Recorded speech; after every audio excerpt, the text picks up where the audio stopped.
dan kita selalu anjurkan supaya ada 3 aspek penting dalam pelajaran sekolah Sabat, yaitu kita coba hubungkan dengan para pelajar, yaitu kita punya student di kelas. Kemudian pertanyaannya itu haruslah bersifat interpretasi apa yang dimaksudkan, kemudian harus selalu ada aplikasinya, ya. Dengan demikian ada sesuatu yang dibawa oleh para eh, pelajar sekolah Sabat. Oke. Nah, untuk yang pertama misalnya connect selalu tanyakan apa yang penting dari pelajaran ini atau mengapa kita harus tanyakan pelajaran ini. Jadi ada beberapa poin yang sangat penting yang orang bisa memberikan pendapat, ya. Salah satu misalnya melihat pentingnya pendidikan keluarga. Keluarga adalah sekolah, bahkan kehidupan adalah sekolah misalnya. Jadi ini adalah diskusi yang dibahas, ya. Jadi orang-orang bisa memberikan pendapat. Kemudian perlu mempelajari pendidikan yang sukses sesuai dengan rencana Tuhan, ya. Kemudian ada saudara bisa memberikan tambahan misalnya untuk mempelajari bagaimana anak yang keluar dari rumah berhasil sesuai dengan rencana Tuhan, ya. Atau untuk melihat bagaimana pendidikan di rumah tangga sangat berperan dalam pengembangan tabiat anak-anak, ya. Sebab pendidikan dasar itu sangat penting sekali, ya. Untuk mempelajari bagaimana kita dapat membangun rumah tangga yang kuat, kemudian untuk melihat bagaimana pendidikan untuk orang Israel, ya, berpusat kepada keluarga, ya. Jadi, dan ini adalah hanya contoh dari berbagai macam hal yang bisa diusulkan di kelas, ya. Anggota kelas bisa memberikan pandangan mereka mengapa ini penting. Jadi mereka lihat, ya, ada sesuatu yang penting yang mereka akan pelajari, ya. Kemudian salah satu kutipan yang saya ingin tambahkan di sini adalah dari Council on Health, ya, halaman 50. Kehidupan tanpa tujuan adalah kehidupan yang mati. Pikiran harus dipenuhi dengan tema yang berhubungan dengan kekekalan. Ini akan cocok untuk kesehatan tubuh dan pikiran, ya. Jadi anggota kelas ditujukan, ya, untuk mengarah kepada adanya suatu tujuan, ya, dalam hidup ini, ya. Sebab sekarang kadang-kadang kita dapatkan orang pikir untuk apa kita hidup, ya? Banyak sekali kekecewaan, banyak sekali kesusahan dan akhirnya mati. Untuk apa hidup? Jadi kita harus punya hidup yang punya tujuan. Dan bicara tentang tujuan pendidikan, saya berikan pada minggu yang lalu dari Education pasal 15, yaitu untuk memulihkan dalam diri manusia citra penciptanya, untuk membawa kembali kesempurnaan di mana ia diciptakan, untuk mendorong perkembangan tubuh, pikiran, dan jiwa, agar tujuan ilahi dalam ciptaannya dapat diwujudkan. Inilah yang akan terjadi, ya. Inilah pekerjaan penebusan, inilah objek pendidikan, objek kehidupan yang agung, ya. Jadi masing-masing kita harus menyadari, ya, bahwa kalau kita ada pendidikan dalam rumah tangga atau di sekolah atau di gereja, maka tujuannya adalah untuk mengembalikan citra Allah daripada penciptanya. Ada satu hal yang bisa ditambahkan juga, Child Guidance halaman 298, ya. Kehidupan di dunia ini persiapan untuk persediaan hidup kekal. Pendidikan dimulai di sini tidak akan selesai dalam kehidupan ini, tetapi akan berlangsung terus sampai kepada kekekalan. Terus maju, tetapi tidak pernah selesai. Makin lama makin menyatakan kebijaksanaan dan kasih Tuhan adalah rencana penebusan. Jadi ini satu hal yang luar biasa, ya. Kita punya sekolah pun tidak selesai di sini. Sampai di surga kita akan tetap belajar, ya, mengenai kasih Tuhan tidak pernah akan selesai. Kita akan ketemu dengan Musa, kita tanya pengalaman dia. Kita akan bertanya kepada Abraham bagaimana rasanya mengorbankan anaknya sendiri misalnya. Kita akan coba belajar terus, ya, daripada para nabi dan sebagainya. Jadi tidak pernah selesai. Jadi mungkin 3 tahun yang lalu saya diminta untuk bicara graduation dari seorang orang Indonesia, ya, yang tamat sarjana muda. Waktu saya tanya umurnya berapa, umur 73 tahun, ya. 73 tahun baru tamat sarjana muda, ya, untuk bidang hukum. Memang itu adalah sekolah, artinya bidang yang baru untuk dia, ya. Tetapi ada juga yang sampai 80-90 tahun, dan saya percaya saya pun harus tetap belajar setiap hari, ya. Jadi ini satu hal yang sangat penting, pelajaran itu tidak pernah berhenti. Jadi jangan berhenti belajar, saudara-saudara, ya. Baik, kemudian Amsal 1 ayat 8 ini merupakan satu ayat inti kita. Hai anakku, dengarlah didikan ayahmu dan jangan menyanyiakan ajaran ibumu. Sebab kita tahu bahwa ayah atau ibu adalah guru di sekolah, di rumah tangga. Jadi pendidikan dasar pertama bagi anak-anak ialah mendengar didikan orang tuanya. Orang tua adalah Tuhan bagi mereka. Mereka susah untuk membayangkan Tuhan, tetapi orang itu adalah Tuhan untuk mereka dan merefleksikan penurutan kepada Tuhan. Jadi ini merupakan suatu dasar yang pertama mereka harus pelajari di dalam rumah tangga. Nah, sekarang kita masuk kepada bagian interpretation question, ya, yang tadi itu adalah pendahuluan, ya, untuk to connect, ya. Apakah yang Alkitab katakan tentang pelajaran ini? Ya, saya dari semua pelajaran ini saya bagi dalam 3 bagian. Ya. Pertama adalah keluarga pertama, kemudian keluarga Yesus, baru membangun keluarga yang kuat. Oke, membangun keluarga yang kuat. Jadi kalau pelajaran kita Anda lihat di situ ada 6 bagian, kita mau ambil di dalam 3 bagian dan sudah disatukan beberapa yang penting supaya lebih mudah untuk anggota kelas untuk belajar. Jadi 3 poin penting. Keluarga pertama, keluarga Yesus, membangun keluarga yang kuat. Oke. Nah, sekarang keluarga pertama, kita harus ingat, ya, kutipan yang diambil dari buku Education, ya, pada ini adalah pasal yang keempat tentang education untuk orang Israel, ya, pendidikan untuk orang Israel. Kemudian paragraf pertama, ya, di situ katakan sistem pendidikan yang dibangun di Eden berpusat pada keluarga. Adam adalah anak Allah, ya, dan dari Bapa mereka, yaitu Allah Bapa, mereka anak-anak tertinggi menerima instruksi. Sekolah mereka dalam arti sebenarnya adalah sekolah keluarga. Ya. Dan ini merupakan satu dasar untuk pendidikan sampai sekarang ini, bahwa orang tua harus menjadi guru untuk anggota keluarga, artinya untuk mereka di rumah. Jadi ini satu hal yang sangat penting sekali. Nah, pada minggu yang lalu, ya, pada bagian hari Jumat, ada hal yang harus ingat yang dipelajari di Taman Eden yang bagus kita ulangi di sini, sebab inilah yang kita harus pikirkan, ya, yang kita harus pikirkan untuk diimplementasikan dan mengerti prinsip pendidikan waktu itu. Oke, jadi kita minta host, ya, Peggy boleh tolong baca. Pasangan yang suci itu bukan saja merupakan anak-anak yang ada di bawah pemeliharaan Allah sebagai bapa mereka, tetapi juga merupakan pelajar-pelajar yang menerima petunjuk-petunjuk dari Halik yang maha bijaksana. Mereka dipenuhi oleh malaikat-malaikat dan diizinkan untuk berhubungan dengan pencipta mereka tanpa ada tirai pemisah. Mereka dipenuhi oleh gairah hidup yang diberikan oleh pohon al-hayat, dan kesanggupan berpikir mereka hanya sedikit saja di bawah malaikat-malaikat. Rahasia-rahasia alam semesta yang kelihatan itu tentang keajaiban-keajaiban dari Yang Maha Tahu. Ayub 37 ayat 16. Memberikan kepada mereka satu sumber kesukaan serta pelajaran yang tidak pernah habis.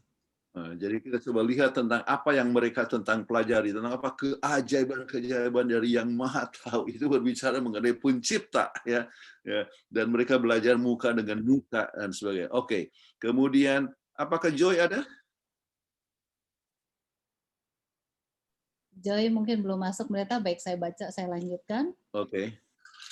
Hukum-hukum serta cara kerjanya alam yang telah dipelajari oleh manusia selama 6.000 tahun itu dipaparkan ke pikiran mereka oleh Halik dan pendukung segala sesuatu. Mereka mempelajari daun-daunan, pepohonan, serta bunga-bunga dan mengetahui rahasia mereka masing-masing. Adam mengenal segala makhluk hidup, mulai dari binatang-binatang raksasa yang hidup dalam air sampai kepada serangga-serangga kecil yang berterbangan di bawah sinar matahari. Ia telah memberi nama kepada mereka masing-masing dan ia mengetahui segala sifat serta kebiasaan mereka. Jadi ini yang mereka pelajari, ya. Jadi tentang binatang, tentang alam, artinya tentang tumbuh-tumbuhan dan sebagainya. Kemudian bisa teruskan di sini. Pendeta Raymond Lohonoman, kalau bisa bantu baca. Iya, Pendeta Raymond, boleh tolong. Kemuliaan Allah di langit dunia-dunia yang tak terhitung dalam peredarannya yang teratur, timbangan awan-awan, rahasia cahaya dan suara, siang dan malam, semuanya dipelajari oleh leluhur kita yang pertama itu. Di atas setiap daun di hutan atau setiap batu di gunung, di dalam setiap bintang yang berkilauan, di bumi dan di udara, nama Allah tertulis, keteraturan serta keselarasan segala sesuatu yang telah diciptakannya itu menyatakan kepada mereka akan hikmat dan kuasa yang tidak terbatas. Mereka senantiasa menemukan hal-hal yang memenuhi hati mereka dengan kasih yang lebih dalam dan membangkitkan rasa syukur yang segar. Ya, jadi luar biasa. Ini hal-hal yang mereka pelajari. Kemudian, ya, waktu saya menyinggung tentang pengembangan yang selaras antara fisik, mental, rohani, dan sosial dan sebagainya. Kemudian saya tidak tahu kalau ada saudara Lexi Wele, ya, dia menyebutkan tentang apa yang disebut multiple intelligences. Ya, nah. Jadi ini supaya kita menyadari bahwa sesuai dengan apa yang diberikan oleh Howard Gardner dari Harvard University, ya, bagaimana kita itu belajar, ya, masing-masing mempunyai berbagai macam cara untuk belajar. Salah satu misalnya adalah verbal linguistic intelligence, yaitu kemampuan kemampuan individu untuk menganalisis informasi dan menghasilkan karya tulisan atau lisan. Jadi ini adalah salah satu intelligence. Kemudian logical mathematical intelligence, kemampuan untuk mengembangkan persamaan dan pembuktian, membuat perhitungan dan memecahkan masalah abstrak. Ya. Kemudian kita coba lihat visual spatial intelligence, memungkinkan orang untuk memahami peta dan jenis informasi grafis lainnya. Ya. Kemudian kita coba lihat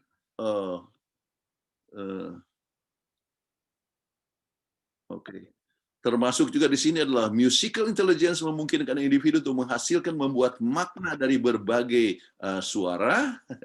Kemudian kita dapatkan naturalistic intelligence, mengacu pada kemampuan untuk mengidentifikasi dan membedakan berbagai jenis tumbuhan, hewan, dan formasi cuaca yang ditemukan di alam.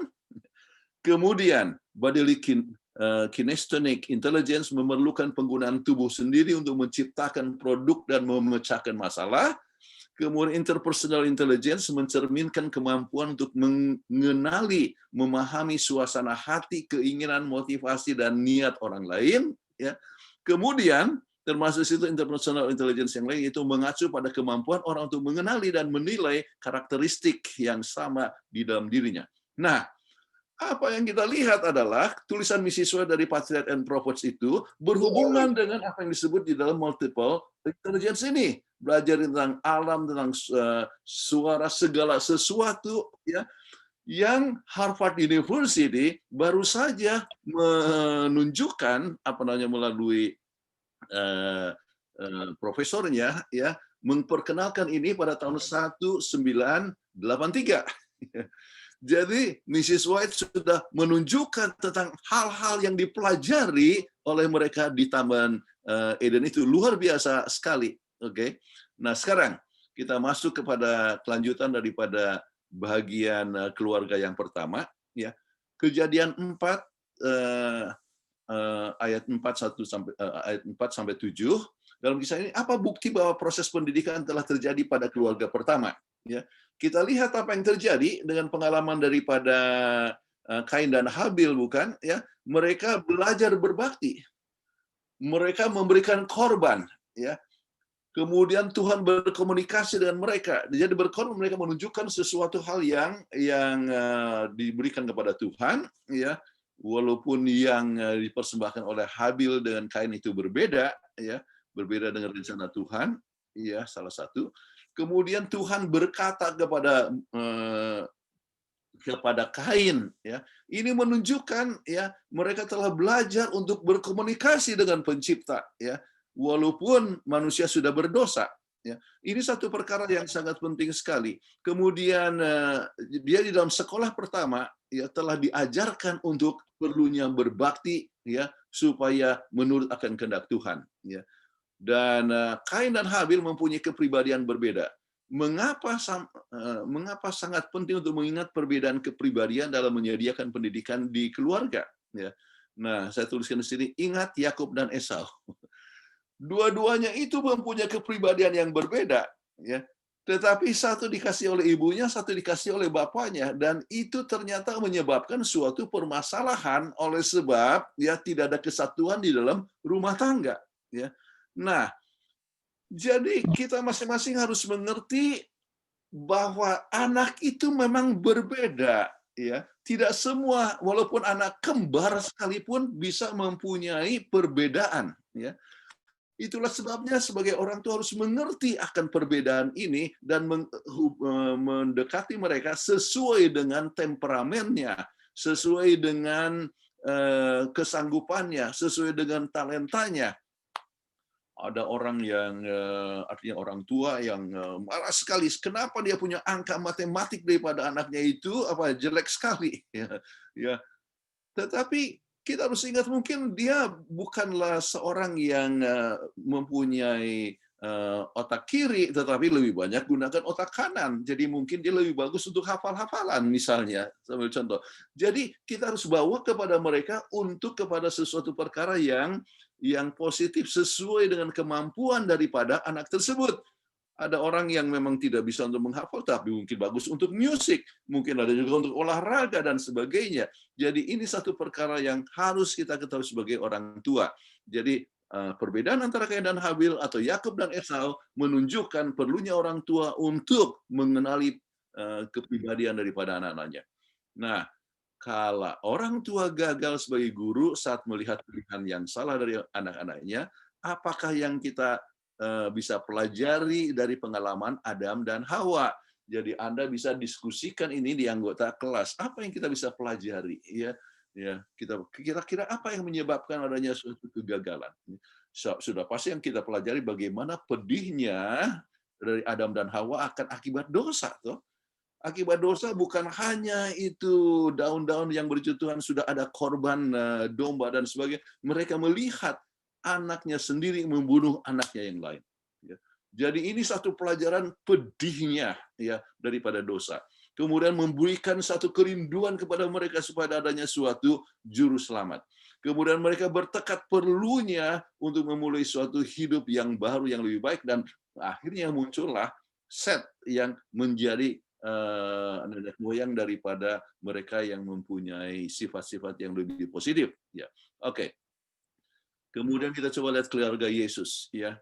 Bagus di anggota kelas dibahas, minta orang baca ini ya. Lukas 1 ayat 26 sampai 28, Matius 1 ayat 18 sampai 24, Lukas 1 ayat 46 sampai 55 atau Lukas 2 39 ayat 52.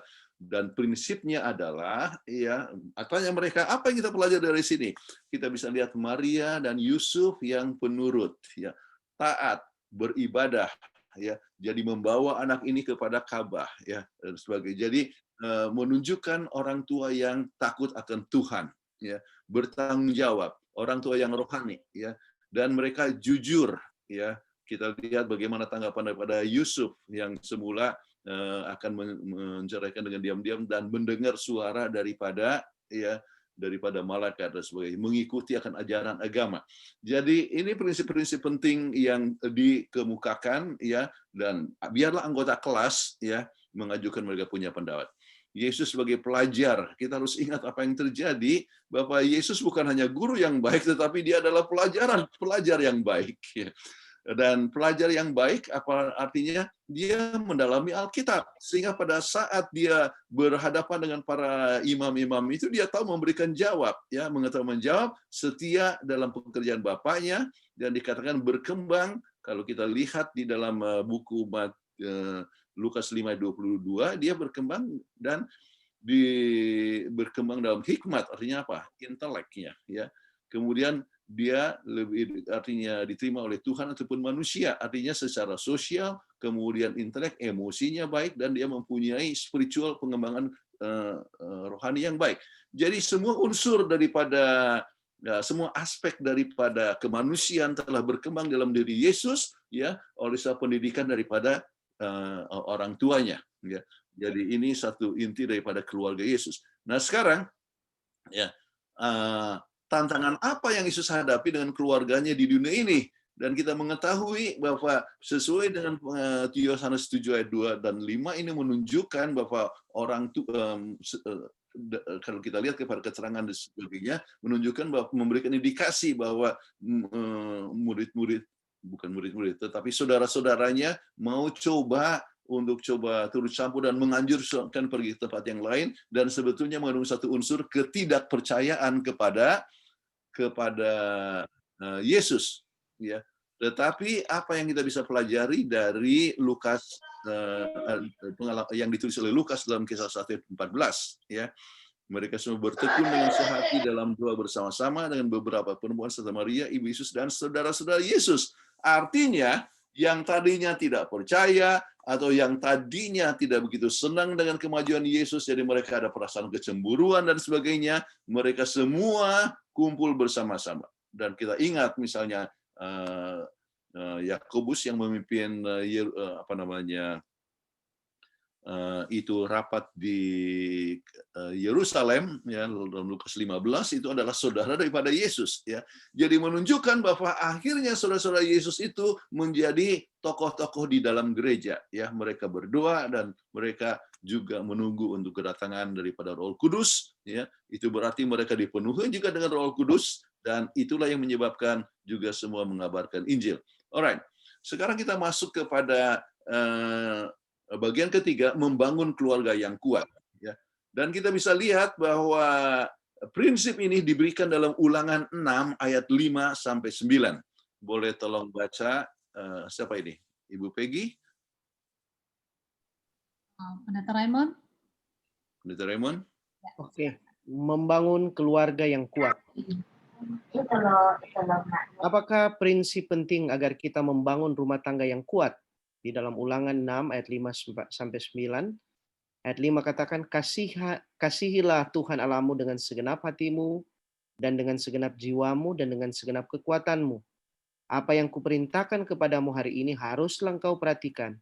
Haruslah engkau mengajarkannya berulang-ulang kepada anak-anakmu, dan membicarakannya apabila engkau duduk di rumahmu, apabila engkau sedang dalam perjalanan, apabila engkau berbaring, dan apabila engkau bangun. Haruslah juga engkau mengikatkannya sebagai tanda pada tanganmu, dan haruslah itu menjadi lambang di dahimu. Dan haruslah engkau menuliskannya pada tiang pintu rumahmu dan pada pintu gerbangmu. Oke, terima kasih. Nah, jadi sudah dibacakan oleh satu orang di kelas, kemudian Anda bisa bertanya kepada mereka, ya, apa yang bisa dipelajari dari sini? Ya, prinsip pendidikan apa yang dipelajari dari sini? Ya, dengan sini kan, kasihlah Tuhan Allahmu dengan segenap hatimu, dengan segenap jiwamu. Kalau begitu, unsur kasih memegang suatu peranan yang sangat penting sekali. Ya, kasih akan Allah menyebabkan kita suka untuk menurut. Jadi sebetulnya prinsip kebenaran oleh iman, ya, yang berbeda dengan prinsip daripada artinya keselamatan melalui perbuatan, ya, sebetulnya kita sudah lihat di sini, yaitu kasih kepada Allah. Ya. Jadi kasih kepada Allah yang akan menghasilkan penurutan kepada kita masing-masing. Jadi kalau misalnya kita lihat seperti Yohanes 14 ayat 15, ya, jika engkau mengasihi aku, ya, turutlah segala hukumku, ya, engkau akan menurut segala hukumku, sesuai dengan terjemahan yang baru. Ya. Jadi kita sudah lihat di sini, kasih dulu kepada Tuhan, kemudian akan mengajar anak-anak itu untuk menurut. Nah, ini memberikan satu hal yang sangat penting sehubungan dengan teori pendidikan, ya, yaitu di sini pelajaran dari Ulangan 6 ini, the law of repetition, ya, yaitu hukum itu diulang-ulang, ya, ulang-ulang, ya. Jadi kamu jalan, waktu tidur, ya, waktu berbaring, diberikan pengajaran, itu adalah the law of repetition, ya, yang menghasilkan the law of habituation, ya, menyebabkan orang itu menurut dengan apa? Kebiasaan. Jadi apa yang kita buat setiap hari kan jadi kebiasaan, dan kebiasaan itu menjadi tabiat. Jadi Tuhan mau supaya mereka mempunyai tabiat yang menurut dengan hukum Tuhan, sehingga seperti hukum itu berada di hati mereka, ya. Jadi ini adalah satu hal yang sangat penting. Tetapi juga teaching by modeling, ya.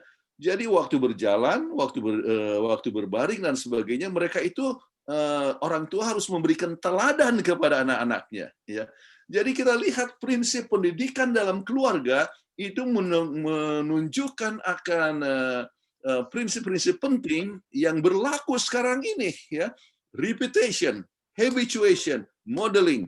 Walaupun prinsip habituation itu sudah pernah diberikan oleh Aristotle ya dulu ya di Greka ya, tetapi masih tetap berlaku sampai sekarang ya, bahwa orang belajar dan diajar untuk mempunyai kebiasaan supaya yang baik supaya membentuk tabiat yang baik. Nah, bagaimana pentingnya komunikasi dalam pendidikan? Apakah yang harus dipelajari ya untuk membangun keluarga yang kuat? Nah, dalam membahas akan pembahasan ini sudah bisa melihat, sudah jelas komunikasi penting. Bagaimana kita mengajar kalau tanpa komunikasi? Ya. Jadi harus dikomunikasikan. Ya. Tetapi ada beberapa poin yang sangat penting ya dalam mengkomunikasikan itu. Ya. Baik, siapa yang baca ini? Efesus 4 ayat 15. Efesus. Ya, silakan pendeta. Pendeta lebih bagus suaranya, lebih enak. Atau saya baca. Oh ya. Oh iya, Pendeta Simanjuntak, silakan. Oke. Efesus 4 ayat 15, tetapi dengan teguh berpegang kepada kebenaran di dalam kasih kita, bertumbuh di dalam segala hal ke arah Dia, Kristus yang adalah kepala. Oke, jadi prinsip yang sangat penting di sini adalah ya masalah bertumbuh dalam hal-hal di dalam Kristus ya. Kemudian teguh dalam kebenaran ya. Jadi orang tua harus menunjukkan bahwa dia teguh, bukan orang yang goyah ya, tetapi dia betul-betul teguh di dalam kebenaran dan terus bertumbuh ya. Oke, kemudian Mazmur 37 ayat 8. Berhentilah marah dan tinggalkanlah panas hati itu. Jangan marah, itu hanya membawa kepada kejahatan. Oke, jangan marah ya. Ini Mrs. White berulang-ulang menyebutkan jangan sampai kita mendisiplin anak pada saat kita marah ya. Kalau kita marah apa yang terjadi ya? Maka kita emosi dan memukul lebih keras daripada seharusnya ya. Jadi bagaimanapun anak itu nakal, jangan sampai menggunakan jangan marah atau menghukum anak pada saat kita marah ya. Oke, 1 Yohanes 3 ayat 18. Anak-anakku, marilah kita mengasihi bukan dengan perkataan atau dengan lidah, tetapi dengan perbuatan dan dalam kebenaran. Oke, jadi perkataan bukan dengan perkataan atau dengan lidah, tetapi dengan perbuatan dalam kebenaran. Jadi memberikan suatu teladan yang baik di sini ya. Jadi kata-kata penting, tetapi ya juga tindakan kita. Kemudian Titus 3 ayat 2.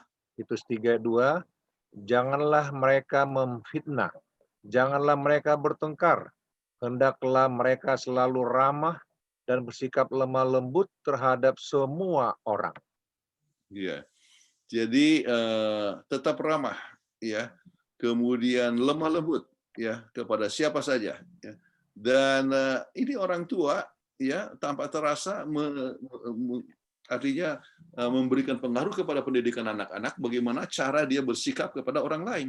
Ya. Nah, saya baru dengar kemarin, satu anak ya tidak suka dapatkan telepon dari papanya. Ya. Kenapa? Ya. Jadi anak ini katakan kepada mamanya, setiap saya dapat telepon dari papa, dia bilang, kamu monyet. Saya dibilang monyet. Ini adalah bapak loh.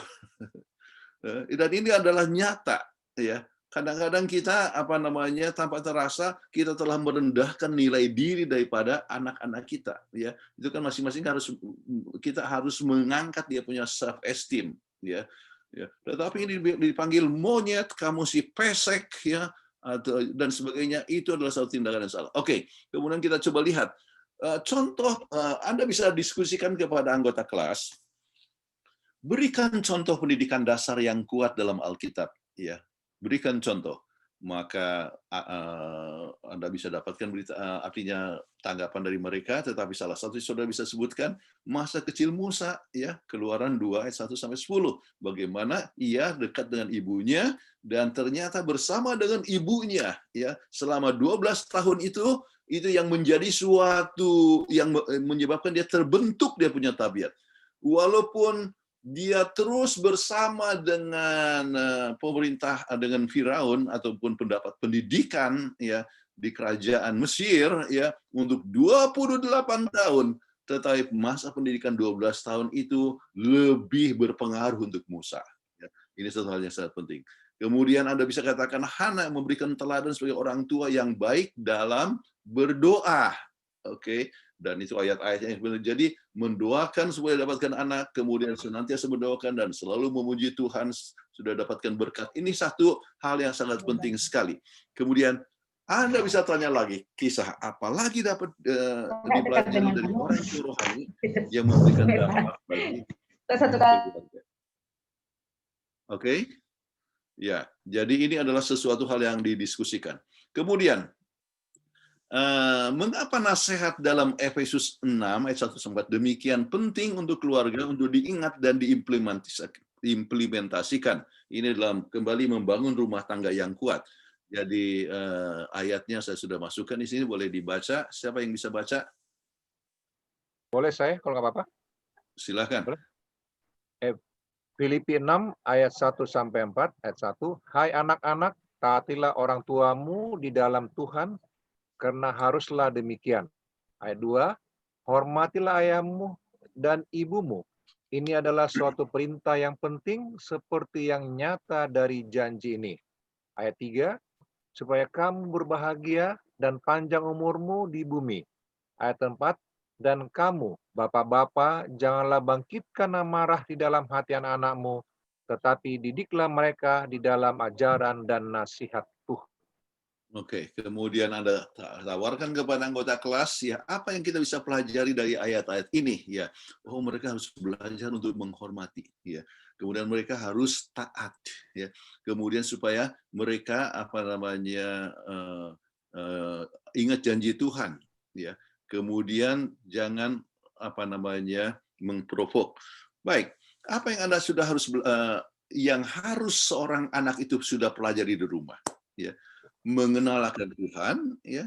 Kemudian mereka harus belajar tentang rasa hormat kepada Tuhan dan juga kepada orang tua, ya.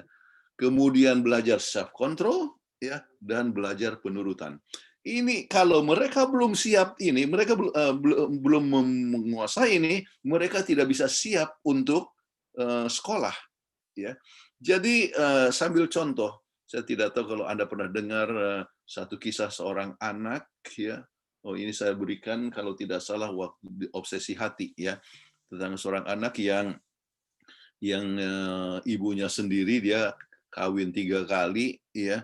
Kemudian yang kedua itu mati sebab serangan jantung, yang ketiga menceraikan dia sebab dia pukul suaminya sendiri, ya. Kemudian apa yang terjadi?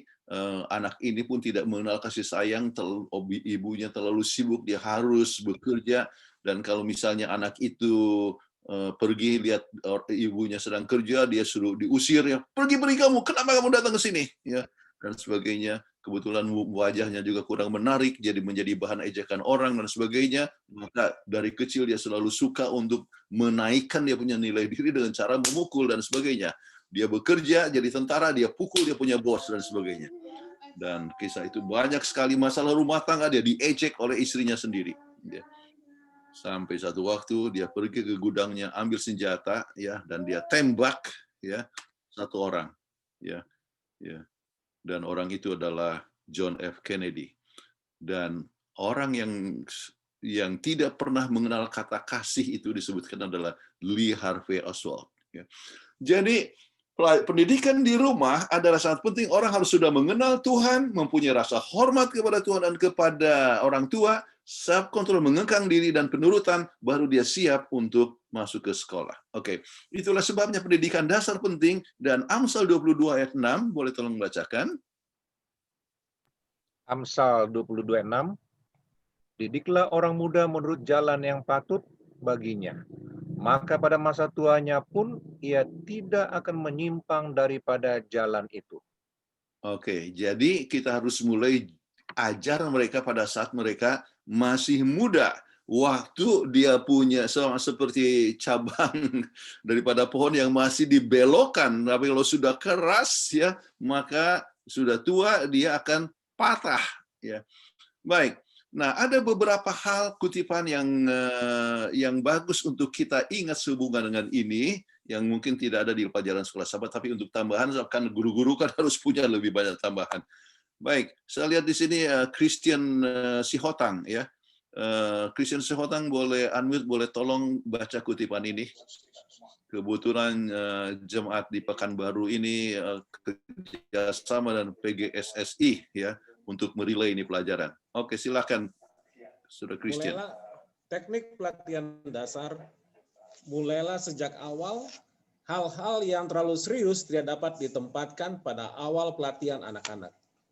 Pelajaran yang dipelajari anak selama 7 tahun pertama kehidupan harus berkaitan dengan pembentukan karakternya daripada semua yang dipelajari di tahun-tahun mendatang. Dari masa bayi, karakter anak harus dibentuk sesuai dengan rencana ilahi. Pekerjaan orang tua harus dimulai dengan anak dalam masa pertemuan sehingga dapat menerima kesan karakter yang tepat sebelum dunia akan mempengaruhi pikiran dan hati mereka. Child Jadi guidance kita lihat, terima kasih, Christian. Jadi kita lihat bahwa pendidikan dasar sangat penting sekali dan Mrs. White menyebutkan mengenai masalah 7 tahun yang pertama. Ya, nah apa yang dikatakan oleh Dr. Paul Meyer, ya, seorang psikolog anak mengatakan, ya, bahwa 85% kepribadian anak terbentuk pada usia 6 tahun.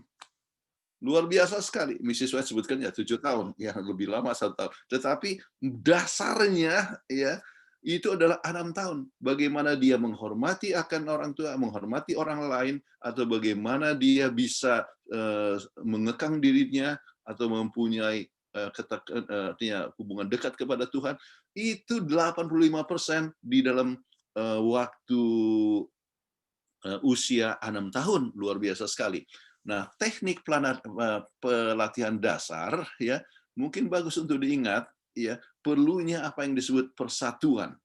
Persatuan adalah suatu keharusan.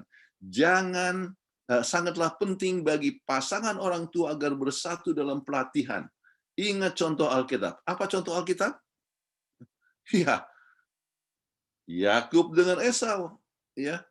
Jadi apa yang terjadi? Ya, Ishak ya lebih sayang kepada Esau, kemudian istrinya Ribka lebih sayang kepada Yakub, maka terjadilah perpecahan yang menjadi 2 bangsa yang saling bertengkar terus ya. Kelompok Edom ya selalu bermusuhan dengan orang Israel ya. Kenapa? Orang tua yang tidak bersatu ya. Persatuan orang tua dalam pelatihan anak bukan hanya aset, itu adalah tanggung jawab. Ini adalah satu hal yang sangat penting yang harus diingat ya di dalam sekolah di rumah tangga. Orang tua harus bersatu. Oke. Baik. Kemudian dalam Child Guidance halaman 223. Kalau disiplin ya, disiplin dengan cinta. Disiplin bukan hukuman, itu adalah sarana mengajar ya. Christian boleh tolong baca ini? Kenapa ini? Teknik pelatihan dasar. Disiplin dengan cinta, disiplin bukanlah hukuman. Itu adalah sarana mengajar. Objek kedisiplinan adalah melatih anak untuk mengatur dirinya sendiri. Kemandirian dan mengontrol diri. Tujuan disiplin yang sebenarnya agar orang yang berbuat salah itu dituntun untuk melihat kesalahan dirinya sendiri dan mengoreksinya. Inilah yang terima kasih. Ini satu hal yang sangat penting.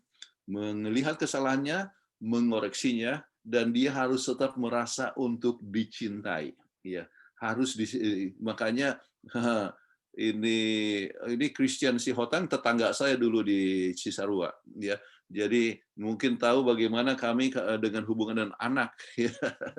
Andrew kadang-kadang nakal ya, kita berikan disiplin, tetapi sesudah itu bagaimana? Ya, saya suruh dia berdoa, sesudah itu kami pelukan ya, dan anak ini tetap tahu bahwa dia salah ya. kita tanya, tahu salahnya ya. Jadi peraturan itu harus tegas ya, tetap dikasihi, tetapi disiplin harus firm. Kalau tidak, mereka tidak merasa bahwa peraturan itu harus diturut. Oke. Jadi aplikasi ya. Pelajaran apa yang Anda telah pelajari dalam membangun rumah tangga Kristen yang kuat? Ya. Jadi Anda diskusikan ya, biarlah masing-masing memberikan pendapat ya. Dengan inti daripada hal-hal yang kita telah pelajari. Kemudian apakah nasihat yang Anda dapat berikan kepada seorang yang punya sikap yang buruk dan tingkah laku yang merusak dalam lingkungan keluarga yang tidak sehat?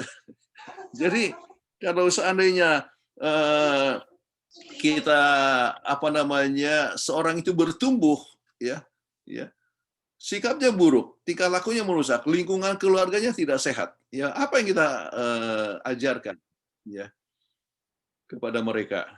Dan waktu membahas tentang obsesi hati, saya memberikan contoh tentang pengalaman daripada Ben Carson ataupun Barry Black ya. Jadi Ben Carson itu ya dia di dalam lingkungan yang buruk ya. Kenapa lingkungan yang buruk? Sebab dia di daerah kumuh Detroit ya. Dan banyak orang-orang yang bujuk dia untuk ambil narkotika dan sebagainya. Kemudian buruk juga oleh sebab dia adalah datang dari single parent ya, bapaknya ya pergi dan tidak pernah kembali lagi waktu dia artinya masih kecil. Kemudian ibunya harus bekerja sebagai pembantu di 2 rumah ya, tetapi ibunya mendisiplin dia ya, mengajar dia untuk membaca sesudah ibunya mengenalkan kekebalan Advent ya dan sebagainya. Jadi itulah yang kita sebutkan istilah resilience, ketahanan ya. Walaupun lingkungan buruk ya, anak bisa bertumbuh dengan baik kalau kita mengajarkan dia dekat dengan satu orang saja ya, dan dekat dengan Tuhan. Dan itu yang harus ditanamkan kepada anak-anak ini. Aplikasi, apakah mungkin pendidikan yang jelek? Mungkinkah ada pendidikan yang jelek? Berikan contohnya dan bagaimana hal ini dapat diperbaiki. Ya ada pendidikan yang jelek kan. Rumah tangga yang jelek, artinya rumah tangga adalah satu sekolah. Kadang-kadang ibu katakan, itu om itu kalau telepon bilang ibu tidak ada di rumah ya, sebab om itu mau tagih hutang. Ya. Nah itu kan pendidikan yang jelek, mengajarkan anak untuk membohong. Oke. Nah bagaimana untuk memperbaiki? Kita harus memberikan teladan yang baik ya dalam kata-kata dan perbuatan. Jadi kejujuran dimulai dari rumah tangga. Ya, itu adalah satu pendidikan yang sangat penting sekali. Oke, Alkitab adalah narasumber untuk kebahagiaan rumah tangga. Berikan garis besar yang kita bisa ingat dalam pendidikan di rumah tangga. Jadi Anda berikan itu poin-poin yang sangat penting dari apa yang kita barusan bahas, ya, supaya anggota kita lebih ingat lagi, ya, lebih ingat lagi. Perlunya the law of repetition, ya, the law of habituation, perlunya learning by modeling, ya, memberikan teladan, ya. Jadi diingatkan ini menyebabkan mereka ingin untuk jadi teladan yang baik. Kalau tidak, anak-anak bisa besar dan tidak takut akan Tuhan. Dan banyak sekali rumah tangga Advent atau kadang-kadang juga anggota keluarga pendeta yang anak-anaknya adalah anak-anak yang nakal di sekolah dan sebagainya. Kenapa? Kurang waktu dan mungkin juga ada tidak memberikan teladan yang baik di rumah dan sebagainya. Baik, question and answer. Yang ditanyakan di sini yang masuk adalah Shalom pada pelajaran hari Minggu. Kalimat terakhir dikatakan sebuah pendidikan baik tidak selamanya menghasilkan hasil yang baik seperti yang diharapkan. Apakah kita setuju dengan statement ini? Ya, ini kalau tidak salah Dr. Edward James sudah jawab, ya. Contohnya adalah Kain dan Habil, kan orang tua, ya, mengikuti sistem pendidikan di Taman Eden, ya. Tetapi apa yang terjadi, ya, terjadi hasilnya untuk Kain kan tidak baik. Jadi mungkin saja ada hal yang salah yang menyebabkan orang tua tidak memberikan teladan yang baik. Misalnya, ya, kita ingat sesudah mereka jatuh dalam dosa, bukankah mereka sudah menyalahkan satu sama lain? Ya, kalau saja itu dibawa juga keluar di Taman Eden, jadi Adam selalu ingat ya kepada Taman Eden, lihatlah gara-gara kamu ya, maka kita jadi menderita begini ya, gara-gara kamu. Jadi saling menyalahkan ya, itu bisa ikut memberikan pengaruh kepada anak, walaupun kita coba berusaha untuk baik ya, pendidikan yang baik, tetapi sering hasilnya tidak baik ya. Dan ada 50% kemungkinan kalau kita lihat dari pengalaman daripada Kain dan Habil ya. Baik. Apakah sebelum makan buah terlarang Hawa tidak dapat berbicara? Ini dari Morten yang menyebutkan tentang dari tulisan yang pertama, ya, artinya menyebutkan, saya coba baca ayat pertanyaan keseluruhannya ya. Dikatakan begini, ya. Saya ingin bertanya, mudah-mudahan pertanyaan saya tidak lihat konteks ya. Pelajaran sekolah sahabat kita selama 1 minggu ini sangat menarik, judulnya keluarga. Konteks pelajaran hari Minggu berpusat pada keluarga. Pertama, di Taman Eden. Penjelasan pena inspirasi melalui tulisan pertama, halaman 268, di mana Hawa menyampaikan ke Adam bahwa si perempuan mempunyai kuasa berbicara. Pertanyaan saya, nah inilah yang ditanyakan. Apakah sebelum memakan buah terlarang Hawa tidak dapat berbicara?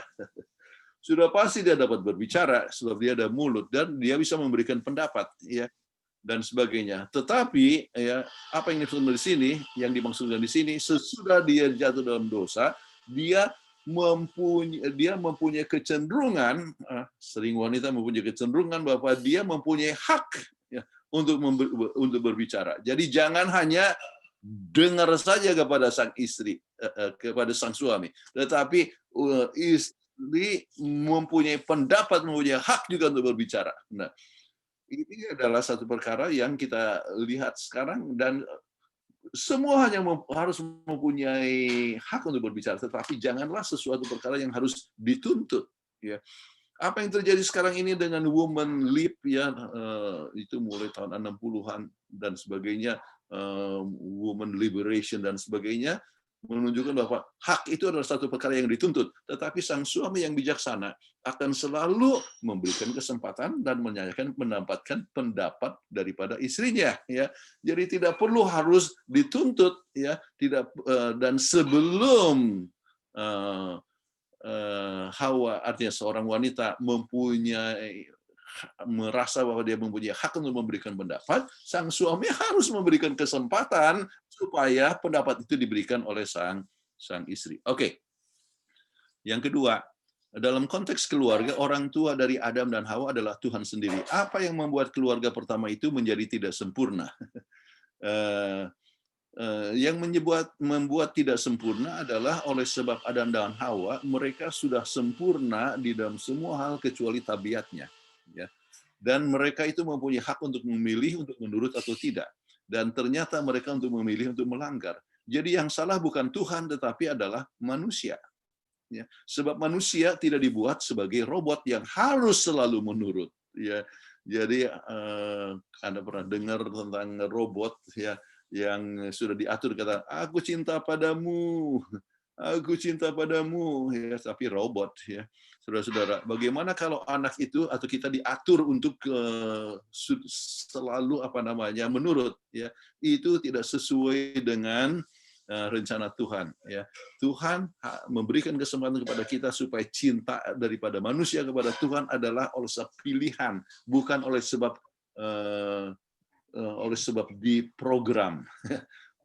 Bukan untuk diprogram. Nah, itulah yang telah terjadi. Jadi mereka mempunyai hak untuk memilih, dan mereka memilih untuk melanggar oleh sebab mereka digoda dan mereka tidak percaya sepenuhnya kepada Tuhan. Ya. Jadi apa yang tidak sempurna? Tabiat mereka belum sempurna. Ya. Dan akhirnya sekaranglah masanya di mana kita membentuk akan tabiat Tuhan supaya makin lama kita lebih sempurna di hadapan Tuhan. Baik. Keberhasilan daripada Yusuf dan Maria sebagai penurut kehendak Allah menghasilkan kepercayaan di mana Yesus hadir sebagai keluarga di tengah kehidupan mereka. Pertanyaan saya, apakah rahasia kesuksesan iman Yusuf dan Maria dalam keluarga? Ya. Jadi rahasianya ya oleh sebab mereka dekat dengan Tuhan, mereka mau mendengar akan rencana Tuhan, ya. Mereka jujur satu sama lain dan mereka adalah orang yang taat, ya. Dan mereka menunjukkan suatu teladan yang baik, ya. Jadi berbicara tentang peribadatan bukan hanya sekedar beribadah, betul-betul membawa misalnya Yesus itu ke Ka'bah atau membawa Yesus itu ya ke Ka'bah, ya, waktu diserahkan ataupun pada saat dia sudah umur 12 tahun dan sebagainya. Jadi itu menunjukkan bahwa ia memberikan teladan yang baik, mengajarkan yang baik, dan Ibu Yesus ya disebutkan dalam Roh Nubuat adalah yang banyak membahas tentang renungan-renungan hukum Allah. Ya.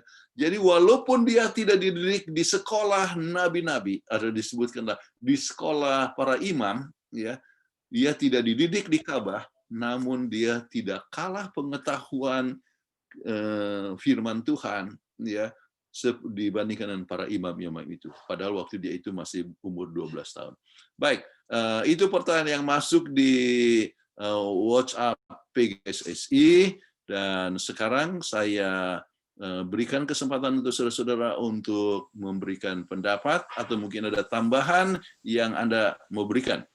Iya, terima kasih Pendeta Kuntaraf untuk pelajarannya, dan sekarang saya akan buka bagi saudara-saudara yang mau bertanya, boleh raise hand, nanti kami panggil.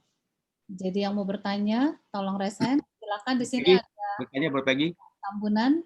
Sebentar, kita list ya. Ini ada Pak Tambunan dulu. Saya mau bertanya, Pak. Pak Tambunan dulu, silakan Pak Tambunan. Tolong raise hand-nya menggunakan, ya betul, terima kasih, ini yang sudah. Karena kalau tangan saya nggak lihat. Ada Pak Simanjuntak. Ya, ada Pak Simanjuntak, tapi Pak ini dulu Pak Pendeta. Terima kasih Bu Pegi, saya tunggu. Baik, terima kasih. Ya. Langsung Simanjuntak juga. Terima kasih Bu Pegi. Pak Tambunan, mana Pak Tambunan? Lebih sama tangan, silakan Pak Tambunan. Ya, Bapak Dr. Tambunan dari Bengkulu, silakan. Terima kasih Bu Pegi, terima kasih kepada Pendeta Kuntarap. Pertanyaan mengenai pelajaran di hari Rabu kalau tidak salah, peranan orang tua. Kita ketahui rumah tangga adalah role model pendidikan bagi anggota keluarga. Harus ada rasa hormat, kasih kepada Tuhan, dan juga kepada orang tua. Ini harus dibentuk terus-menerus, diulang-ulangi kepada anak-anak sebagai anggota di dalam keluarga. Namun yang sering timbul sebagai pertanyaan dan bermasalah di dalam keluarga itu, orang tua sudah benar-benar mengajarkan bagaimana kasih itu, pendidikan Kristen, mengindoktrinisasi, melakukan pengajaran-pengajaran yang baik sesuai dengan doktrin Gereja Masehi Advent hari ke-7. Tetapi dikatakan di sini ada kehendak bebas dari individu di dalam keluarga itu, yaitu anak-anak misalnya. Nah, bagaimana mungkin boleh disalahkan orang tua, padahal orang tua sudah berusaha dengan sebaik-baiknya mengajarkan kepada anak-anaknya agar tidak menyimpang ke kanan maupun ke kiri, mengikuti perintah Tuhan. Tetapi karena adanya kehendak bebas atau power of choice ini, sehingga ada kadang-kadang dari anggota keluarga itu, anak itu jatuh ke dalam permasalahan. Nah, dikarenakan apa? Dikarenakan kebebasan untuk memilih ini.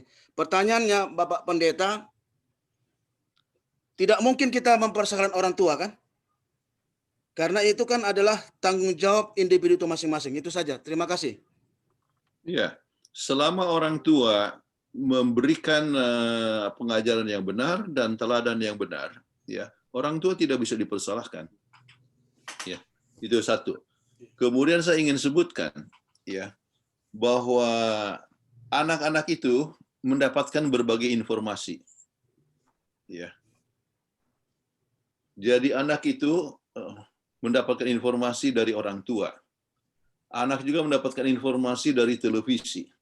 Anak itu mendapatkan informasi dari sekolah. Ya. juga dari teman-teman. Ya. Nah, semua informasi-informasi itu, ya, itu bisa saja bertabrakan dan tidak cocok sesuai dengan nilai-nilai rohani yang diberikan oleh orang tua.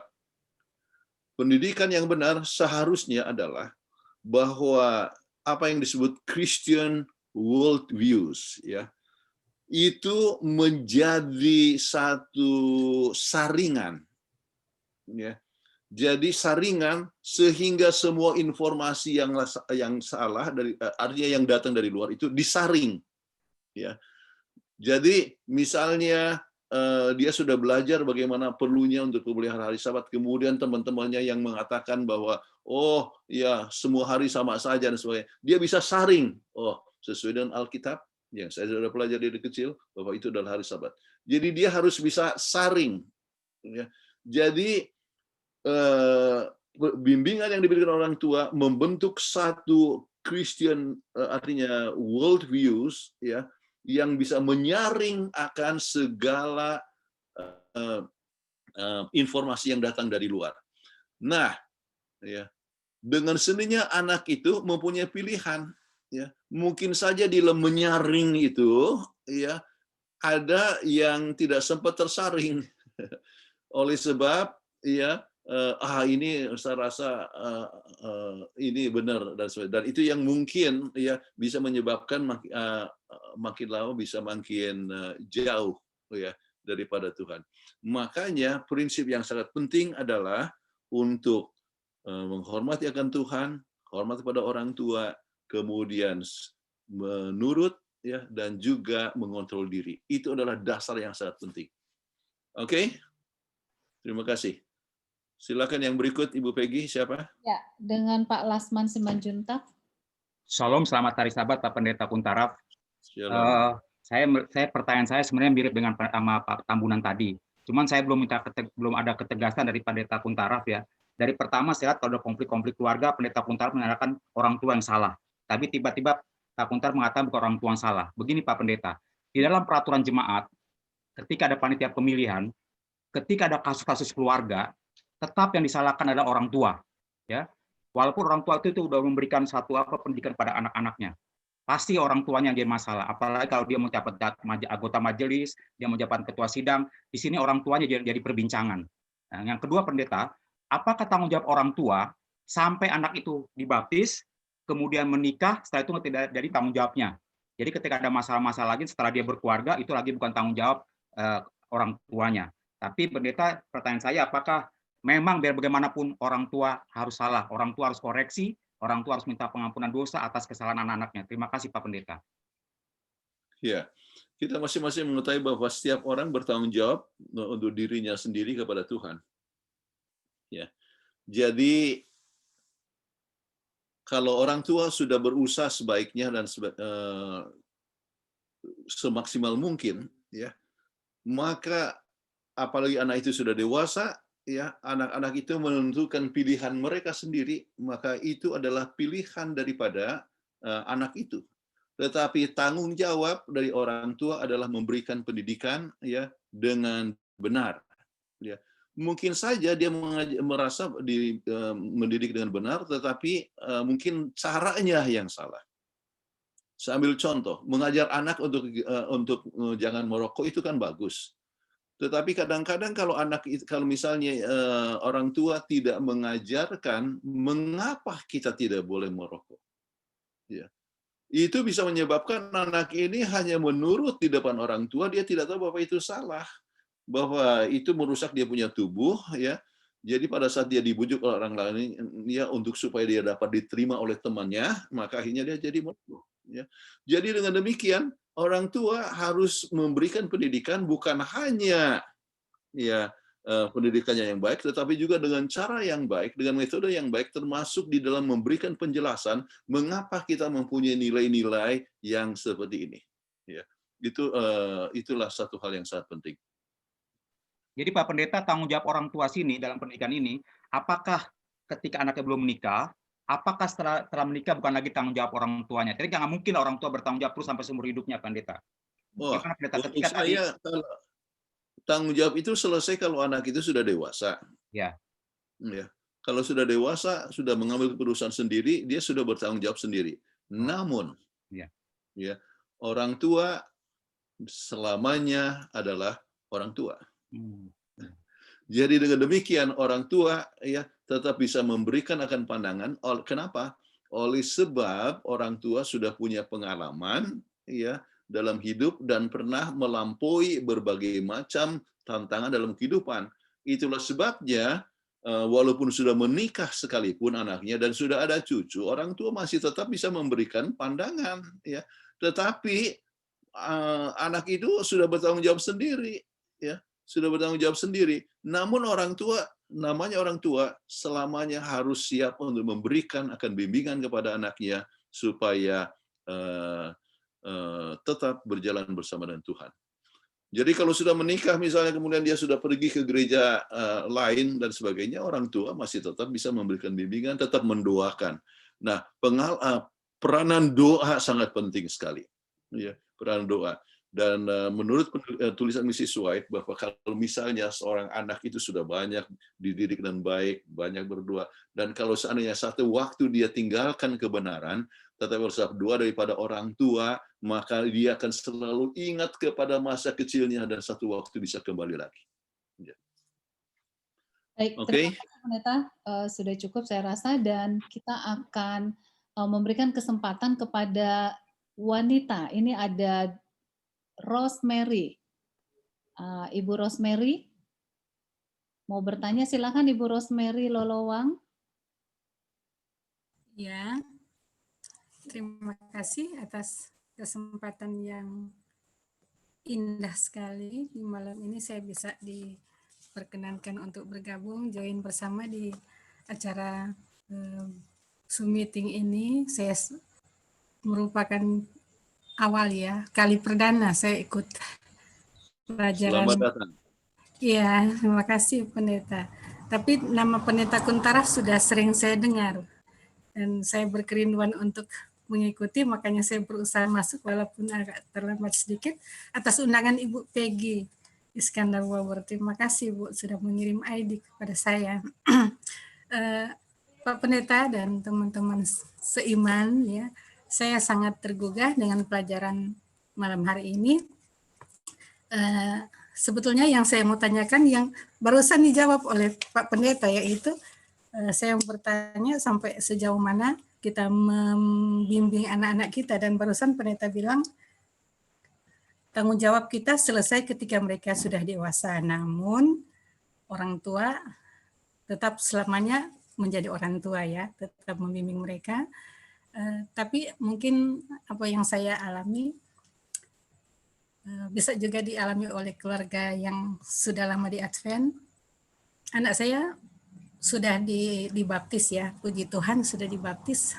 Dua-duanya juga sudah dibaptis. Namun anak yang tua sekarang ini Pendeta, kan Pendeta bilang orang tua selamanya tetap orang tua. Nah, bapaknya kan ada di gereja sebelah. Jadi dia sekarang di bawah pengaruh bapaknya. Padahal saya sudah dengan pertolongan Tuhan, dengan tuntunan Roh Kudus, dia sudah menerima kebenaran dan sudah masuk Advent, seperti saya juga. Tapi akhir-akhir ini dia di bawah pengaruh bapaknya yang notabene sekarang masih di gereja lain. Nah, kira-kira ada nggak mungkin ada pandangan-pandangan atau ya tadi Pendeta bilang kuasa doa ya sangat penting, dan memang selama ini saya sangat rajin berdoa Pendeta. Apalagi begitu saya masuk Advent, lutut saya setiap pagi ketika saya ada kesempatan saya bertelut. Cuma itu yang jadi pergumulan saya. Anak saya yang tua sudah dibaptis, tapi sekarang di bawah pengaruh bimbingan orang tuanya, bapaknya yang ada di gereja yang lain. Mohon penguatannya atau pembekalannya untuk saya. Bagaimana? Terima kasih. Terima kasih. Nah, yang pertama adalah dengan saya tetap berdoa. Dan di samping berdoa, ya tetap memberikan teladan yang baik. Ya. Jadi sang suami ataupun anak-anak menyadari bahwa ya ibu Rosemary, ya, adalah seorang yang tekun beragama dan seorang yang baik, ya, selalu mendoakan mereka, ya, dan tetap menunjukkan kasih sayang kepada mereka. Kasih sayang yang di dalam satu bentuk yang nyata, bukan hanya karena aduh sayang, ya, bukan hanya kata-kata, tapi dengan tindakan. Ya. Jadi misalnya contohnya lebih sabar. Ya. Jadi mereka bisa melihat bahwa kebenaran itu adalah sesuatu perkara yang telah mengubah akan kehidupan. Ya. Jadi menjadi teladan. Sesudah itu melangkah lebih lanjut, mengambil waktu untuk diskusi, ya, akan Alkitab. Ya. Kalau tidak langsung Ibu Rosemary, ya, mungkin melalui seorang yang seiman yang untuk mengambil waktu bersama-sama, misalnya kumpulan rumah tangga, ya, ataupun pelajaran Alkitab melalui Zoom dan sebagainya. Ya. Jadi mengambil waktu untuk belajar bersama. Banyak orang tidak bisa mengambil keputusan, ya, oleh sebab masih ada sesuatu yang mengganjal di dalam dirinya. Ya. Jadi misalnya mereka tidak merasa salah bahwa berbakti hari Minggu itu salah, misalnya. Jadi itulah yang harus diselesaikan, yaitu harus hanya ada informasi apa yang Alkitab katakan, kemudian secara historis apa yang terjadi dengan hari perbaktian, kemudian jadi bukan hanya Alkitab atau Yesus itu berbakti hari Sabat dan sebagainya, tetapi juga secara historis apa yang telah terjadi. Kemudian ya bagaimana Tuhan menghendaki supaya kita juga berbakti sebagaimana yang Tuhan telah tunjukkan. Ya. Jadi ini pikiran yang masih mengganjal perlu diperbaiki, ya. Sehingga mereka itu merasa oke, ya. Makanya dalam mengajar Alkitab, ya, saya selalu sampai sekarang masih mengajar Alkitab, ya, itu selalu mengajak kepada Bible student, ya, untuk ya mengambil keputusan setiap akhir daripada pelajaran. Jadi mungkin saja, ya, waktu dulu anak dia ikut dibaptiskan, tetapi mungkin masih belum mengerti. Jadi masih ada sesuatu yang mengganjal. Mungkin juga sang suami, ya, belum ambil keputusan oleh sebab ada sesuatu yang masih mengganjal. Jadi artinya dia kurang jelas. Jadi yang kurang jelas haruslah dijelaskan. Ya. Jadi doa itu penting, ya. Kemudian teladan kehidupan penting, memberikan informasi yang tepat, kemudian Roh Kudus yang akan menuntun supaya suami atau anak mengikuti langkah yang benar. Baik. Mudah-mudahan sudah menolong. Ya, terima kasih Pendeta Kuntara. Semoga boleh menolong ya Ibu Ros. Dan kita akan lanjut Pendeta ke penanya yang berikut. Di sini sudah ada namun sebelum kita beranjak kepada penanya yang lain, setelah ini nanti Pendeta Togar ya, tapi sebelum kita beranjak Pendeta, ada satu orang yang akan memberikan kesaksian. Dan saya rasa ini kesaksiannya begitu bagus. Kita boleh dengarkan ya Pendeta ya. Silakan. Silakan Bapak Nofri Langitan. Shalom, selamat malam, selamat hari Sabat semuanya. Selamat Sabat. Terima kasih Pastor Jonathan Kuntara, Ibu Evangelis Peggy Iskandar Wowor, Bapak Pendeta Togar Simadunta, dan rekan saya Robert di Praranta yang non SDA dari Sulawesi Utara. Terima kasih atas kesempatan yang indah ini.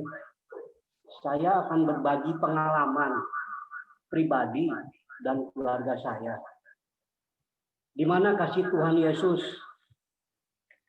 datang pada saya dan keluarga saya saat saya dikritis di rumah sakit. Pada 3 tahun yang lalu, saya divonis paru-paru akut. 3 kali masuk rumah sakit, keluar masuk dalam 1 bulan, dan saat kritis Saya pernah berontak dan bertanya kepada Tuhan Yesus, Tuhan, kenapa setelah 3 bulan saya berhenti merokok yang saya geluti selama 40 tahun lebih, kok saya jatuh sakit? Pada saat itu sebenarnya saya berpikir, mendingan saya merokok terus, saya tidak sakit. Sampai suatu hari, masih di dalam ranjang rumah sakit, saya memohon sujud pada Tuhan Yesus. Untung masih bisa berdoa. Kehendak Yesus terjadi. Mujizat saya dapat. Saya sembuh. Para dokter dan suster pun sempat heran. Karena penyakit yang seperti saya lama untuk sembuh. Singkat cerita, saya baru-baru ini bertemu dengan teman-teman lama di medsos, di WhatsApp group. Ada salah satunya Ibu Evangelis Peggy Skandarwowo. Beliau bertanya kepada saya, "Noh, kamu mau nggak ikutan untuk di Zoom meeting beberapa kebaktian?" Pada saat itu saya langsung mengatakan siap. Perlu diketahui, kalau 4 tahun lalu saya itu tidak akan mau yang berhubungan dengan gereja apapun. Ya, pernah datang ke gereja tapi hanya ikut-ikutan. Saya lebih condong merokok itu selama 40 tahun lebih. Pada saat saya ketemu dengan Ibu Peggy Skandarwowo, disitulah saya mulai. Sampai saat ini saya ada berada di PGSSI dan beberapa kegiatan mission lainnya yang dipimpin oleh Ibu Peggy Skandarwowo. Cerita ini saya persingkat bahwa saya sembuh bukan karena saya sembuh karena kasih anugerah Tuhan Yesus. Tidak lebih dari itu. Dan kesempatan kedua ini saya pergunakan. Ada siapapun yang akan mengundang saya siap. Terima kasih. Shalom, selamat malam. Salam pelayanan. Terima kasih. Ya, terima kasih Pak Nofri. Semangat lagi untuk melayani Tuhan ya, di mana saja. Baik, kita akan lanjutkan dengan penanya berikutnya, Bapak Togar Simanjuntak. Silakan Pak. Pak Pendeta. Shalom, selamat sahabat. Luar biasa kesaksian dari Saudara Nofri ya. Saudaraku, saya bukan bertanya. Terima kasih Pak Pendeta.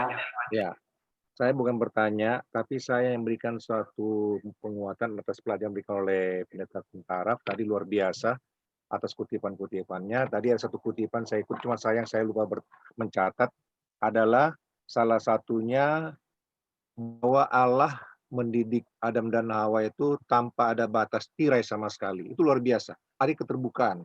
Dan kalau kita kaitkan dengan pelajaran sekolah sahabat kita di pelajaran komunikasi, maka dikatakan harus ada keterbukaan komunikasi dan meluangkan waktu.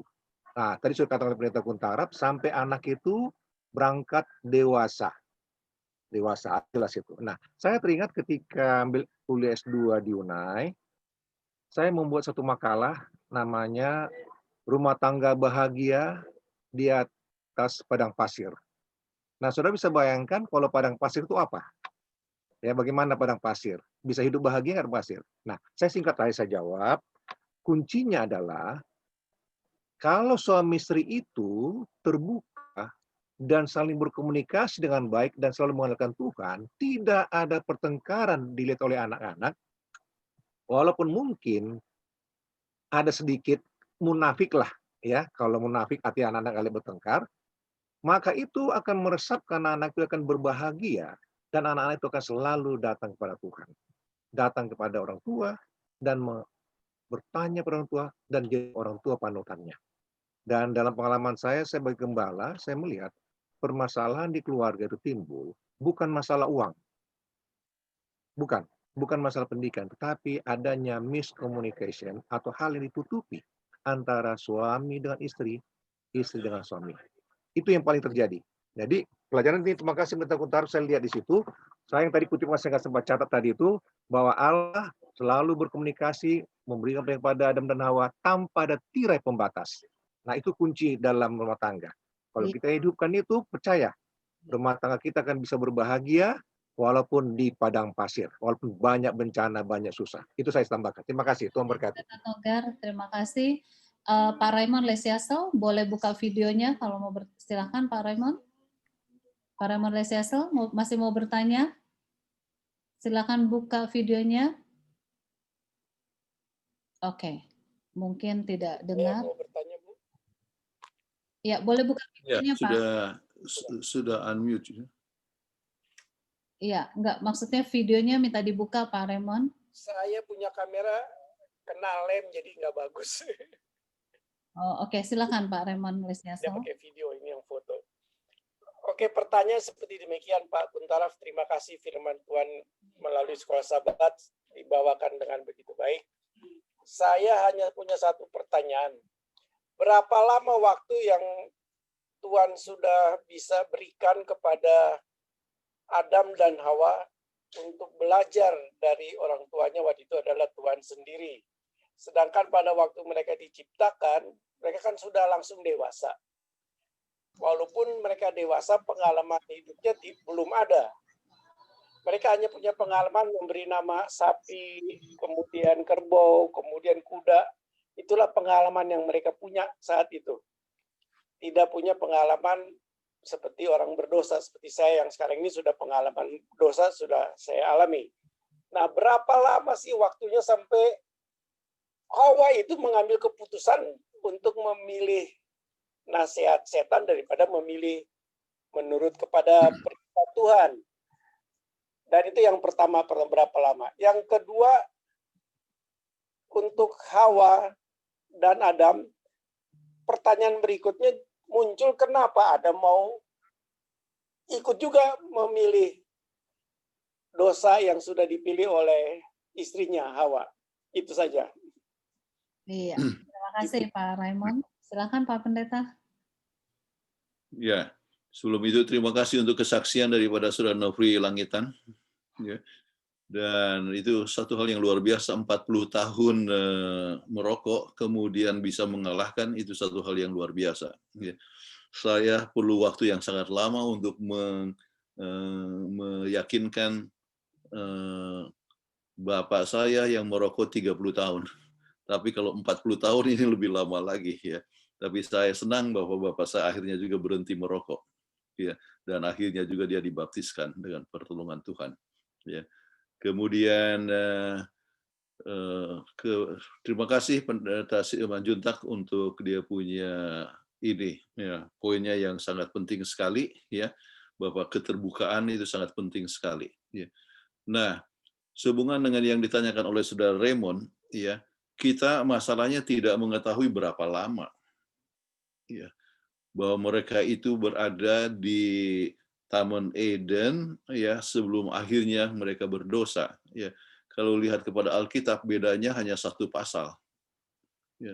Tetapi satu pasal itu kita tidak tahu waktunya berapa lama ya. Yang jelas bahwa mereka sudah mendengar dan sesuai dengan instruksi ya, sudah artinya sesuai dengan yang dituliskan oleh Roh Nubuat, mereka itu sudah belajar banyak perkara ya, yang kita tidak tahu berapa lama, tetapi saya percaya itu cukup lama ya. Sebab selama itu mereka merasakan sesuatu ya, hubungan yang erat dengan Tuhan, adanya sukacita dengan Tuhan dan sebagainya ya. Dan memang betul bahwa mereka tidak sempat melalui pengalaman seperti bertumbuh dari bayi, sebab mereka itu sudah berada sudah diprogram ya, yaitu mereka sudah dewasa ya. Dan sudah dewasa, namun mereka tetap perlu menurut akan apa yang Tuhan perintahkan. Dan itulah suatu pelajaran yang mereka sudah pelajari ya. Namun rupa-rupanya mereka ada satu waktu di mana mereka terpisah dan menyebabkan suatu kejatuhan. Ya. Tetapi berapa lama kita tidak tahu. Yang kedua, mengapakah mengapakah Adam ikut kepada Hawa? Ya, Roh Nubuat katakan rupanya dia mencintai akan Hawa, jadi lebih bagus mati bersama-sama lah, itu satu. Atau dia lihat juga Hawa masih hidup, tidak mati. Dan mungkin juga dia tidak tahu apa artinya mati. Jadi oleh sebab oleh sebab kasih sayangnya kepada Hawa, maka dia mau bersama-sama seperti Hawa. Walaupun Roh Nubuat katakan kalau sebetulnya dia tidak mau terpengaruh, maka sebetulnya Tuhan masih bisa memberikan Hawa yang baru, teman yang baru kepada Adam. Tetapi dia begitu mencintai dan dia belum ada lagi manusia yang lain. Jadi daripada kehilangan dan sebagainya, maka dia akhirnya bersama-sama dengan Hawa untuk melanggar. Dan intinya adalah dia masih mendengar kepada pencobaan, lebih percaya kepada suara pencobaan daripada percaya kepada Tuhan. Jadi kepercayaan itulah yang masih belum terlalu terpupuk dalam diri mereka. Iya. Oke. Terima kasih. Sebentar dari chat banyak sekali yang mau bertanya. Boleh. Satunya Hari ke-6 dia mereka diciptakan, lalu hari ke-7 Sabat, berarti melanggarnya mungkin hari Minggu. Ya itu mungkin. Saya nggak tahu di Alkitab atau ada kutipan Ellen White yang mengatakan mereka melanggar sesudah Sabat. Berarti ada waktu satu Sabat lah di sana Tuhan mengajar mereka. Saya rasa bisa lebih lama daripada itu. Tapi siapa tahu ada yang mengetahui informasi ini. Bagaimana Pendeta Raymond atau Pendeta Buli dari Bandar Lampung? Ada pernah baca berapa lama sebelum mereka berdosa? Tidak, saya tidak pernah baca. Pendeta belum pernah baca, pendeta dari kitab-kitaban. Ya. Belum pernah. Pendeta Raymond pernah baca? Belum ya.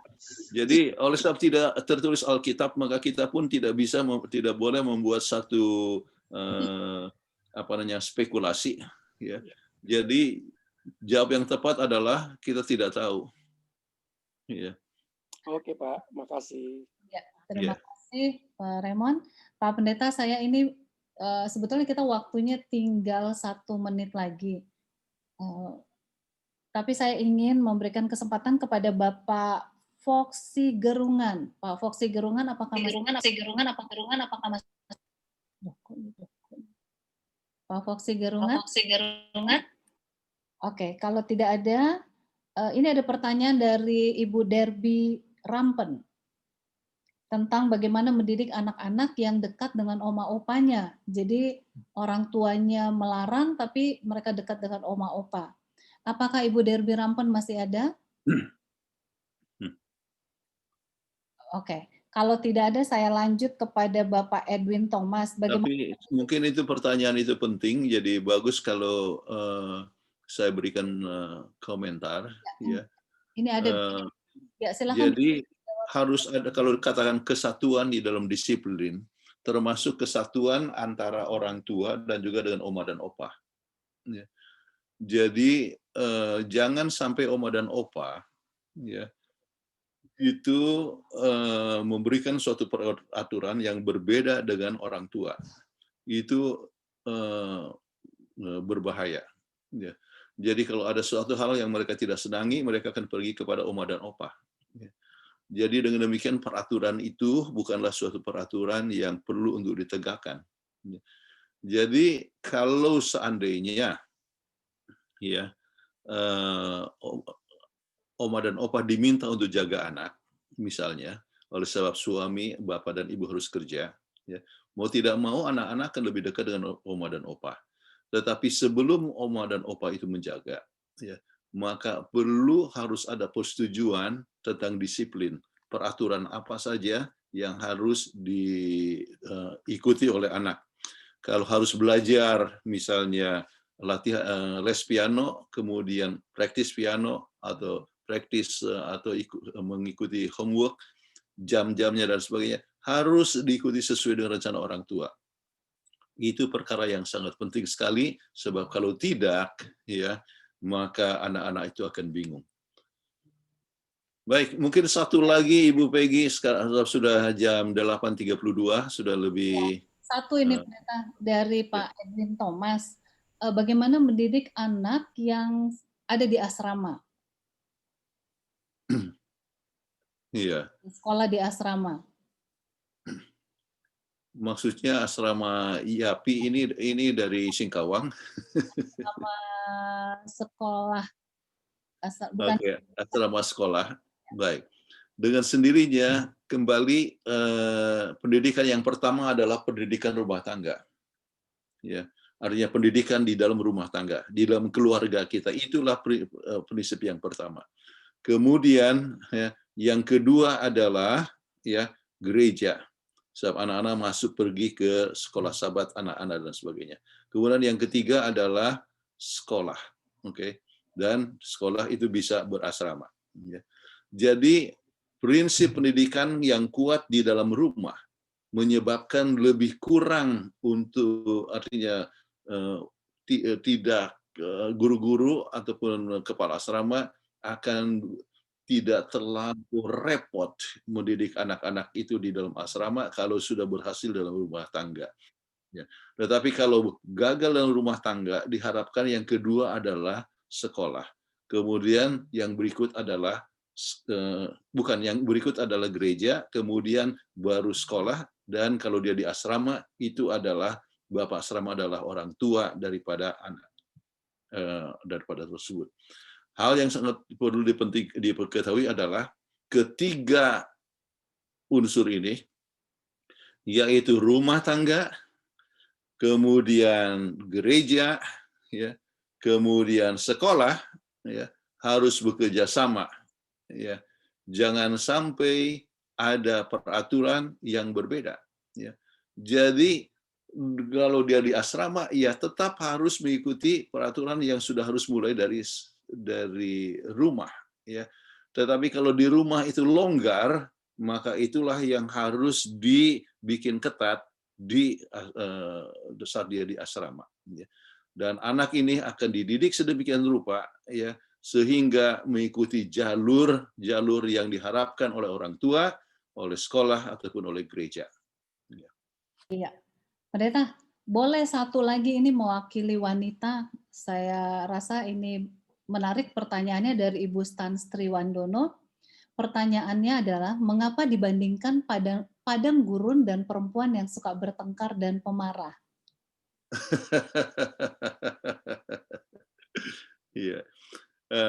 Yang disebutkan padang gurun tadi adalah Pendeta Simanjuntak. Tetapi yang disebutkan oleh Alkitab, ia adalah lebih bagus ia tinggal di padang gurun daripada hidup bersama dengan seorang yang suka bertengkar, yaitu Amsal Sulaiman. Ya. Oleh sebab mungkin ya pertengkaran yang diberikan oleh wanita, artinya ini namanya nagging, ya. Nagging itu ya tidak enak di telinga daripada seorang suami atau seorang laki-laki, ya. Jadi kalau dia kata harus begini dan sebagainya, lebih bagus di padang gurun sendirian. Tetapi dengan sendirinya tidak akan lama di padang gurun, dia akan rindu lagi masuk ke rumah. Ya. Tetapi adalah pada saat mendapatkan banyak omelan-omelan, ya, maka orang lebih merasa tinggal lebih enak di padang gurun. Atau ayat yang lain dikatakan lebih bagus di soto rumah. Ya. Maksudnya intinya bukan soal gurunnya atau soto rumahnya, adalah lebih bagus sendiri. Mungkin Ibu Stan perlu mengetahui ada beda antara laki-laki dengan perempuan di dalam menghadapi suatu masalah. Ataupun kita sebutlah otaknya itu berbeda. Otak daripada wanita itu seperti komputer, ya. Jadi dia bisa cepat kemana-kemana, ya, bisa mengatur, dan dia bisa multitasking itu, ya. Multitasking itu melakukan banyak perkara pada saat yang sama. Nah, laki-laki itu berbeda, lebih sering otaknya itu seperti satu kompartemen, ya. seperti kamar begitu ya. Jadi harus selesai satu hal baru berpikir kepada yang lain. Kadang-kadang dia bisa duduk aja di depan ya TV walaupun tidak nonton TV ya, hanya berdiri saja, hanya duduk saja ya. Ya, dan tidak mau diganggu ya. Jadi ini yang merupakan satu dasar yang diketahui oleh Raja Salomo ya. Jadi Raja Salomo itu cukup tahu tentang sifat perbedaan antara laki-laki dan perempuan. Kadang-kadang laki-laki senang untuk kadang-kadang dia bilang just like to be alone, ya, senang untuk sendiri, ya, dan itu mungkin pada padang gurun mungkin itu adalah soto rumah, tapi hanya mau sendirian dan tidak terganggu. Jadi mengatasi stres. Nah, ini kembali kepada soal stres ya. Mengatasi stres untuk laki-laki lebih bagus dia mau untuk sendiri. Lain kalau perempuan mengatasi stres bagaimana? Dia dengan ngomong ya, dengan bicara. Jadi dia selalu ingin dapatkan teman untuk berbicara. Jadi kalau sementara dua-dua stres, satu pegang sendiri, kemudian yang satu mau ngomong, nah itu terjadi satu konflik. Ini jadi pelajaran rumah tangga. Oke, mudah-mudahan menjawab pertanyaan Ibu Stans ya. Baik, terima kasih dan kami mohon maaf kepada saudara-saudara yang bertanya di chat yang belum terjawab oleh Pendeta Kuntara. Karena waktunya sudah habis, kita akan ketemu lagi Sabat depan di ID Zoom yang sama dan juga password yang sama dan juga pada jam yang sama ya. Dan bagi mereka yang menginginkan PowerPoint dari pelajaran yang diberikan oleh Pendeta Jonathan Kuntaraf, kami akan share di grup PGSSI, dan juga bagi yang mau rekamannya boleh melihat di YouTube PG Iskandar Wawar. Dan baiklah, kita akan tutup pertemuan kita pada malam hari ini. Kami mohon kesediaan dari Pendeta Rivaldi Sumanti dari Uni Timur untuk tutup dalam doa. Pendeta Rivaldi, apakah ada? Shalom. Silakan Pendeta. Mari kita berdoa. Bapa kami yang di surga, Allah yang penuh dengan kasih, kami memuji Engkau oleh karena kebesaran kuasa Tuhan boleh memberkati kami pada hari Sabat ini. Kami boleh memiliki pertemuan indah sesama umat-umat Tuhan mendiskusikan akan firman-Mu yang boleh menjadi pelita dan terang bagi jalan kami masing-masing. Pada saat ini, mendoakan khusus untuk pelajaran sekolah Sabat yang sudah kami diskusikan pelajari bersama, kiranya itu akan memberikan kekuatan bagi kami semua. Terlebih khusus untuk semua orang tua di dalam tugas tanggung jawab di rumah tangga, Tuhan akan mampukan selalu. Semua anak-anak kiranya dengan berkat perlindungan Tuhan akan bertumbuh berkembang menjadi alat-alat Tuhan untuk hari depan. Bapa di surga, kesempatan ini juga mendoakan untuk semua guru-guru sekolah Sabat, semua yang sudah boleh hadir bergabung mempelajari firman Tuhan. Kiranya apa yang sudah dipelajari boleh dibagikan untuk pelayanan besok hari, dan semuanya untuk hormat mulai nama Tuhan saja. Doakan khusus juga untuk pembicara malam hari ini, Pendeta Jonathan Kuntaraf, yang sudah boleh membagikan firman Tuhan, melayani dan umat-umat Tuhan. Kiranya berkat melimpah akan selalu dikaruniakan kekuatan.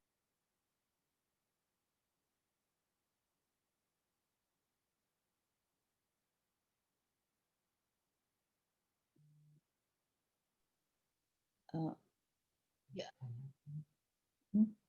Bisa di Terima kasih karena Tuhan bersama-sama dengan kami, dan kita menutup akan untuk hormat kepada nama Tuhan. Dalam nama Yesus, amin. Amin. Baik, terima kasih Pendeta Rivaldi Sumanti, dan kepada saudara-saudara sekalian, sekali lagi saya ucapkan bahwa